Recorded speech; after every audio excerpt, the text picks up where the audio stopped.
order for a cake topper and I need to send my customer the mock-up image, so I want to show you guys real quick how I do that. This is the image that my customer sent over, and she wants something like this, but just this guy here, and the name and the number will be oh, and it's a shaker. Oh my gosh, I haven't made one of those. I'm so excited. Okay, so the first thing I did was go to Google to find the images of the characters that I needed. So I found a few that I think could work, and now I'm gonna head over to Canva. Okay, so now I'm in Canva, and I went ahead and uploaded the files that I got off Google so that I'm able to put them in here. I know the background is going to be a circle, so I just added a shape. Oh my god, that's an oval now. Okay. I just changed the color, and now I'm going to add the little kid and remove the background. And you can only use that if you are paying for the... Oh, it did do it. Okay. You could only use that feature if you're paying for the pro account. Anything with the little crown is you do need the pro account to use. I'm going to add the little guy too and remove the background. And I always keep the reference picture that my customers send nearby because I keep going back to it. I'm probably not going to have them exactly like this because they didn't want like these characters on them, just this guy. So I'm probably going to center it different. So for the name up here, I can see that I believe that's like a flame behind the name. So I'm going to try to recreate that. I'm going to go to the Elements tab and then search up here for flames. Okay, so this is what I have so far. I'm going to go ahead and add some more dimension to the circle. And I'm not too sure if I like that flame at the top. Okay, so this is as far as I've gotten. Now, the only thing I need to do is find the right font. And for me, picking the right font is one of the hardest things because there's just so many to choose from. Okay, and this is what the final mock-up is looking like. Now I'm going to go ahead and send this over to my customer, and they can either get back to me with some changes to make, and I can totally do that, or if they approve it, I will go ahead and make the cake topper. I will make a tutorial on how I send that over to my Cricut, cut it, put it together, and all that. This is a mock-up for a cake topper order, and it's time to put it together, so I wanted to show you how I do that. I used Canva to make the mock-up. The first thing I do is separate all the elements here in Canva. So I have the little characters I'm using and then these little extra stuff and the name. I'm going to save these 2 pages as PNGs. I'm not going to be saving this, which is what's left of the cake topper. And that's because I'm not going to be printing out this image, but I will be printing these. This is going to be one of those shaker toppers, and I'll show you how I do that on Cricut Design Space. Anyway, first I'm gonna save those as PNGs, and I don't want all 4 files, just the last 2, and then download. Okay, so now we are in Cricut Design Space. So first I'm gonna upload my images.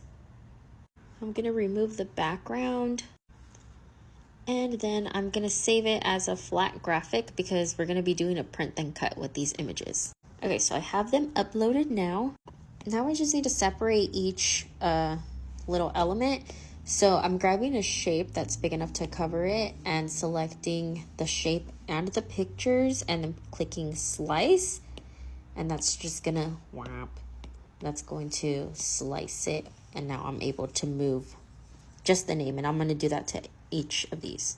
Okay, so now that they're all separated, I'm gonna work on the rest of the cake topper. Just as a reminder, this is what I'm trying to make. So the very back is going to be this nice blue layer, and then on top of that is going to have a clear layer because it's going to be a shaker. And then the very top is going to be this red and orange circle that I plan to use my really pretty vinyl for. So let's see how this goes. Okay, so first we're going to add our circle, and we're going to resize that just so it's a little big. I'm going to go ahead and change the color of this so it's a little easier for me to see what I'm doing. I'm also making sure that I make this circle the exact size that I want to cut it. So I did it 7.5 inches. And now I'm going to go back to these images that I'm going to be doing a print and cut and resize them so that I know they fit around my circle. So for example, I know I need to make this guy a little bigger and this guy too. Okay, now I'm going to move those out of the way of the circle. I probably should have done that when the circle was done, but oh well, I got too excited. Okay, so I know I'm going to need another circle that is this exact same size. So I'm going to duplicate it, and I'm going to change the color of this to maybe just like a light gray so that I know this is the circle that I'm going to cut out of like a clear plastic. I'm just going to align that right on top. Now I'm going to make the little orange and gold band that's going to go around the circle. And for that, I'm going to duplicate the shape again. And one more time, and I'm going to size that one down just a little bit and center it on this circle. All right, so I want this outer outline to be the part that I cut out. So I'm going to select both of my shapes and click slice, and I should be able to remove the middle. So this is what I want to cut out of that red vinyl. So I'm going to go ahead and change that to red, just like that. And I want to make an orange stripe that's going to go in the middle of this one. And to do that, I'm going to take one of my circles and size that just so I can have a little tiny outline of the red. I'm going to move it out of the way, duplicate that circle, size the duplicate down just a little bit, and make another little outline on this circle. Just like that. I don't know if you can see the little outline. I'm going to select them both again, slice, and I should have just a tiny little thing. I'm going to go ahead and change it to the color that I need, which is orange, and then I can put it back on my circle, just like that. I'm going to move this one out of the way just because it's confusing me a little bit with the colors. And I went ahead and grouped these together so that they would move at the same time. All right, so that's looking good. Now I'm going to go ahead and make the 2.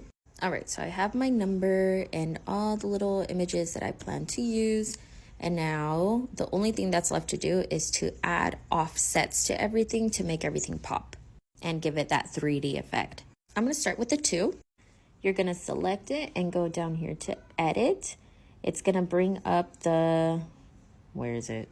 Oh, it's way over here. You're going to go to offset and it's going to bring up this little menu.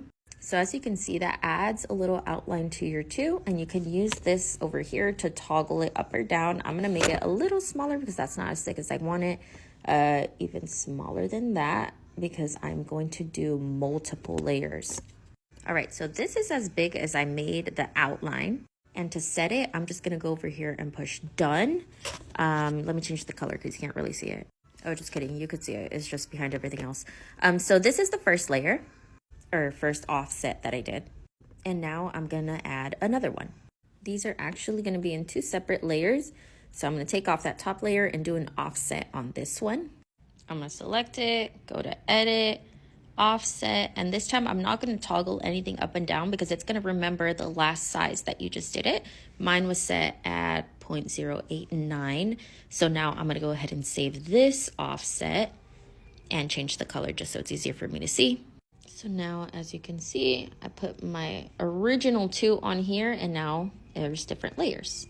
I went ahead and grouped them together so it's easier to move on my canvas. So next I'm going to work on this little guy, and I'm going to add some offsets to him, and it's going to be the same thing that I do to these things up here. I'm going to be adding offsets, and that's going to give it the 3D look. So just to show you, this is as many offsets as I'll do to one character. I just duplicated the image, and I'll show you guys when I put that together why I do that. This black one is just slightly bigger than the image, and then these gray ones are slightly bigger than the black one.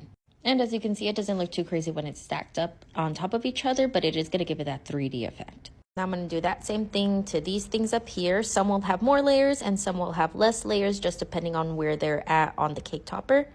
Okay, and this is what it looks like on Cricut Design Space, all stacked up together. This is what the final product should look like. And I went ahead and ungrouped them just so you can see exactly how many layers each one has. And this video is already finished. So the first 2 pages are going to be print then cut images. And I'm going to be using regular white cardstock for that. These will be cut out of black construction paper. This gray circle is going to be clear material for the shaker topper. I'm going to use these self-laminating sheets that have like a thicker plastic top. This one's going to be white construction paper, and this red one, I'm actually going to be using this tech wrap vinyl, but I'm going to stick it on construction paper first because I don't want that to be a sticker. I just want the pretty vinyl. Same thing with these orange parts.